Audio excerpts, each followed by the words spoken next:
Well, I've come along today. I'm a friend of Vanessa and Liam Scully, who put me in touch with Taco.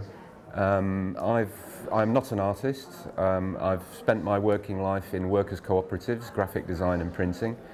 And I still work for Calvert's, which is my primary organisation, started in East London 40 years ago. 10 years ago, I started Principle 6, which is basically a worker cooperative organising team, and I've worked with artists for the last 10 years who are interested in cooperative enterprise.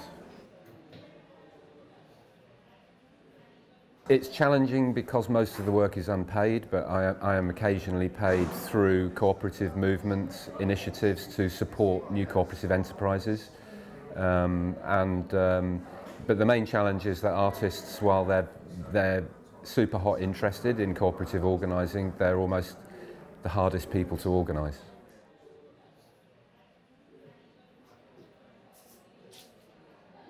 I think we've heard today from organisations that are plugged into the big money in terms of cultural enterprise, so organisations that can sit down with the big money and sometimes get their hands on that big money. But the question is, there is big money coming into this town. The question is, who gets the money and who is allowed to talk about who gets the money.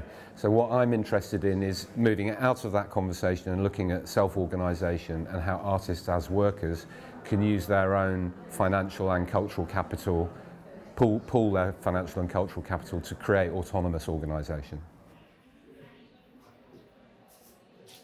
Well, I think that a rediscovery of the toolkit of cooperation and autonomous organisation is our only real chance to change the narrative about where things are going.